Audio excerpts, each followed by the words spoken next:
देखिए, कुछ बीमारियाँ ऐसी हैं जो बहुत सालों से चली आ रही है, पीढ़ियों से चली आ रही है और अभी भी वैसी की वैसी होती है। हमारे पास ट्रीटमेंट उपलब्ध है, ट्रीटमेंट कराओ और आगे बढ़ो।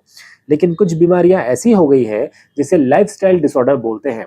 इसमें जैसे ही समय बदलता है, वो बीमारियाँ या तो प्रकट होती है या तो वो बीमारियाँ चली भी जाती हैं।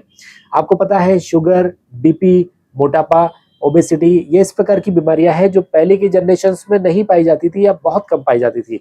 इसे लाइफ़स्टाइल डिसऑर्डर बोलते हैं क्योंकि अपनी दैनिक दिनचर्या में जो परिवर्तन हुआ है, पूरे विश्व में परिवर्तन हुआ है, इसलिए नई प्रकार की बीमारियाँ आने लगी है आजकल अपने घर में। उसी प्रकार से एक बीमारी है जिसने आजकल लोगों के होश उड़ा के रखे हैं, उसे कहते हैं वर्चुअल ऑटिज़्म।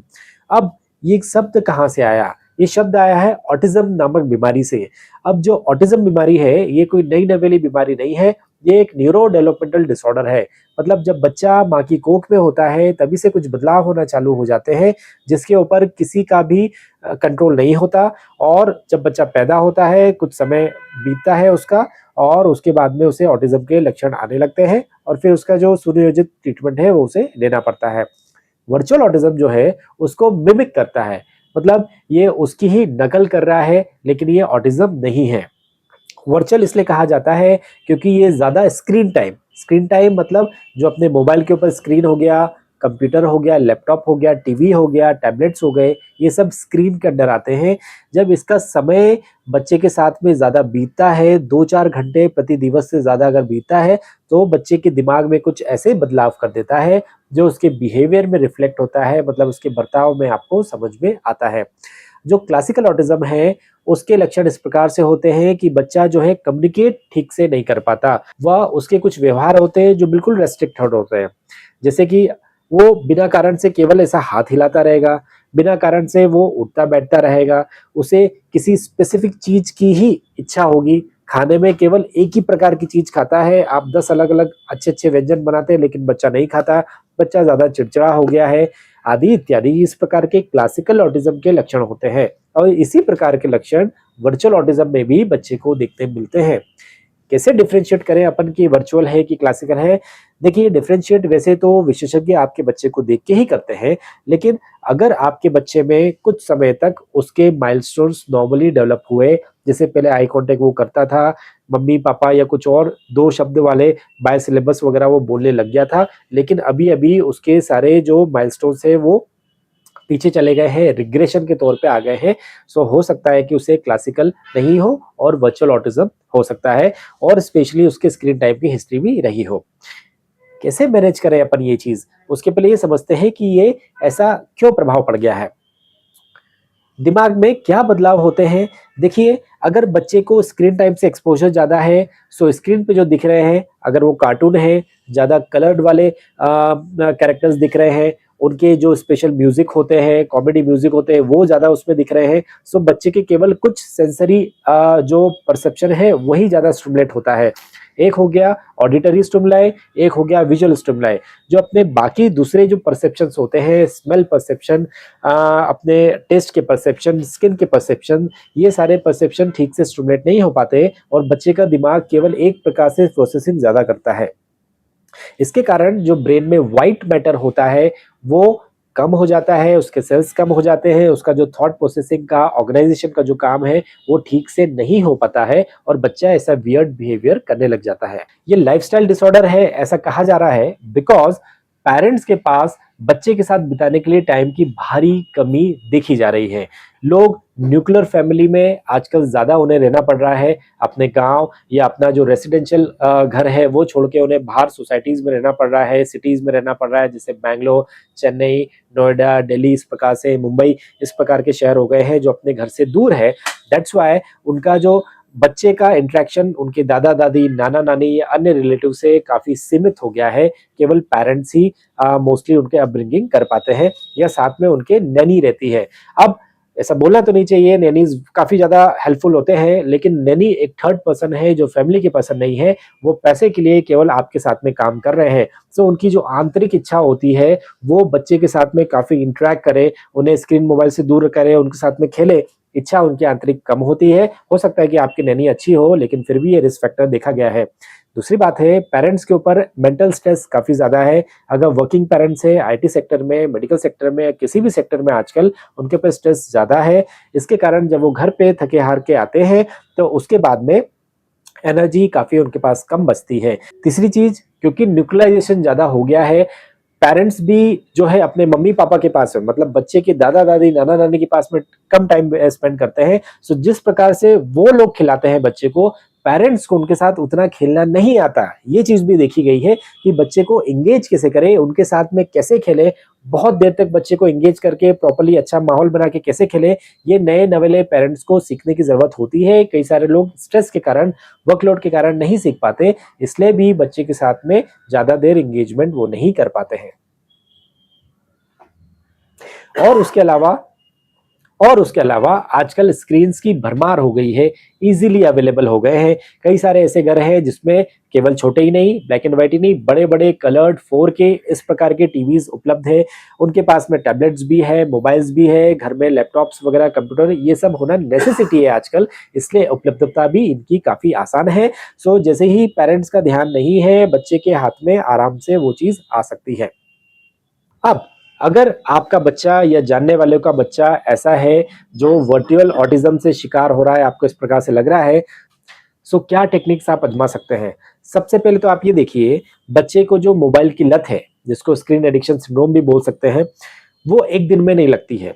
वो कुछ हफ्ते, कुछ महीने या कुछ शायद सालों भी लग जाते हैं, तब जाके बच्चा एडिक्ट हो जाता है और उस एडिक्शन के कारण वो आप एकदम से उसे स्क्रीन से नहीं हटा सकते। अगर आपने हटाया, तो जैसे विथड्रॉल सिम्पटम्स होते हैं, किसी भी प्रकार के नशे के, एडिक्शन के, उसी प्रकार के स्क्रीन के भी विथड्रॉल सिम्पटम्स आ सकते हैं। बच्चे आपके ऊपर काफ़ी गुस्सा कर सकता है, चीज़ें तोड़ सकता है, फेंक सकता है, टैंट्रम्स दिखा सकता है, ऐसे सिम्पटम्स आते हैं। इवन अगर आप ये कर भी दें कुछ हफ्तों की सहायता से, फिर भी ज़रूरी नहीं है कि वो उस वर्चुअल ऑटिस्टिक फेज़ से बाहर आ जाए। क्यों? क्योंकि यहाँ सबसे ज़रूरी होता है पैरेंट चाइल्ड इंटरैक्शन। वह इंटरैक्शन जो अभी तक मिसिंग था, पेरेंट्स किसी कारणवश नहीं दे पा रहे थे, वो उनको देना बहुत ज़रूरी है। क्या होते हैं पेरेंट चाइल्ड इंटरैक्शन? थेरेपी के कुछ बहुत इंपॉर्टेंट प्रिंसिपल्स या बहुत इंपॉर्टेंट टिप्स, आइए देखते हैं अपन।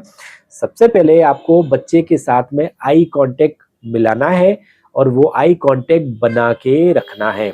हो सकता है बच्चा आई कांटेक्ट मिलाए लेकिन तुरंत ही हटा दे और अपने काम में लग जाए या जो चीज़ उससे ज़्यादा बेहतर लग रही है वहाँ पर वो चला जाए।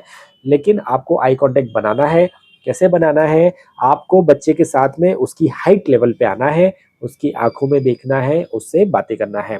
फिर भी बच्चा नहीं देखे तो आप हाथ में टॉर्च ले सकते हैं या कुछ चमकती हुई चीज़ ले सकते हैं जो बच्चे को ज़्यादा आकर्षण करे।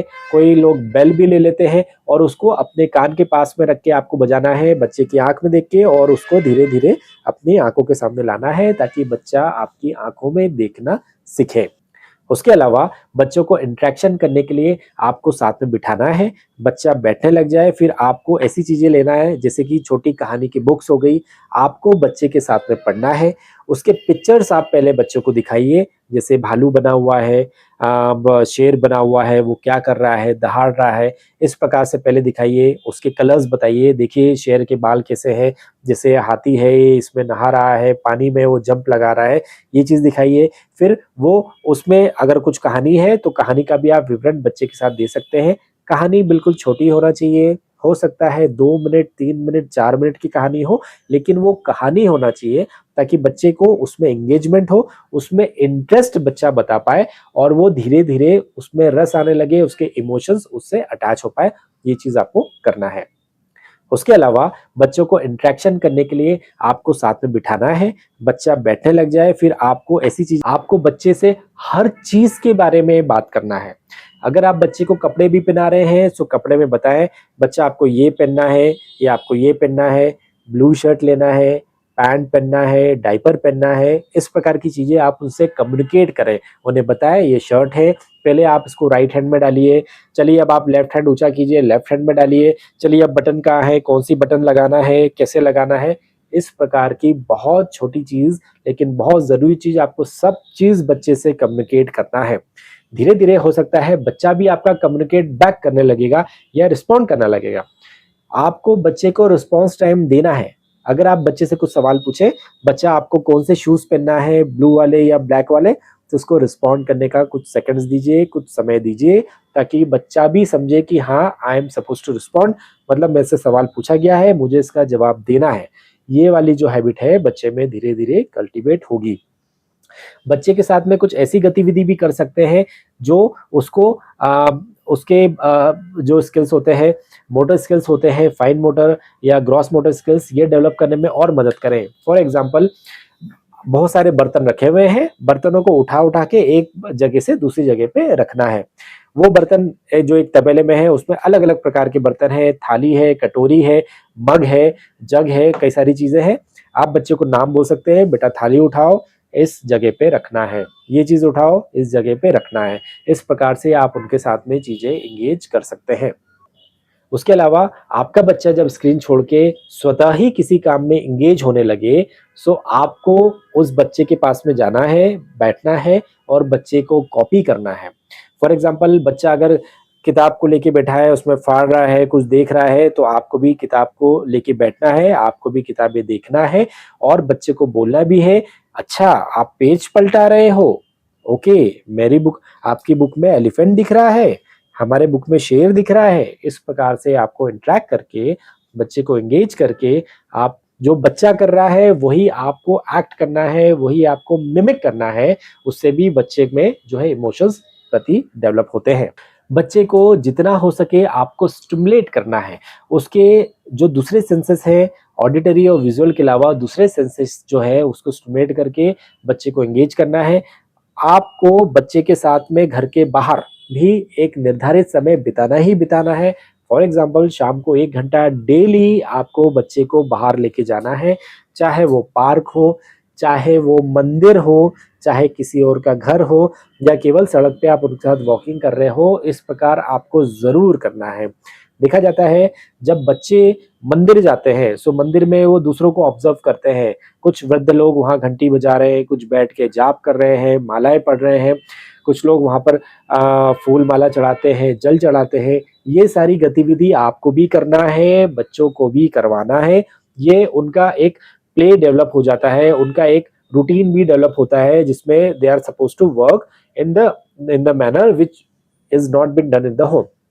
इससे उनका रूटीन डेवलप हो जाता है, जो वो घर पे नहीं करते, उन्हें लगता है कि हाँ, बाहर आके हमें ये सब चीज़ें करना है। इससे काफ़ी सारा सी एन प्ले बच्चों में डेवलप होता है, आपको ये करना है। इस प्रकार से आपको पैरेंट चाइल्ड इंटरैक्शन की जो प्रिंसिपल्स है, वो आपको लागू करना है। जैसे-जैसे आप इसको बढ़ाते जाएँगे, आप भी इसमें परिपक्व होंगे, बच्चे का रिस्पॉन्स भी ठीक से आएगा और वर्चुअल ऑटिज़्म वाले फेज़ से बच्चा जो है, सुरक्षित बाहर आ सकता है। अगर ज़रूरत पड़े मनोरोग चिकित्सक की, ऑक्यूपेशनल थेरेपिस्ट की या अन्य थेरेपिस्ट की, चाइल्ड थेरेपिस्ट की, पीडियाट्रिशियन की आप मदद ज़रूर लें। बच्चे को क्या समस्या है, उसका ठीक से निदान करवाएँ और उसके ट्रीटमेंट आप अग्रसर होएँ, क्योंकि इसका ट्रीटमेंट बहुत ही अच्छी तरीके से रिस्पॉन्स करता है और उपलब्ध है। एंडोरेंस माइंड क्लिनिक इंदौर से डॉक्टर अश्विन चौहान, नमस्कार।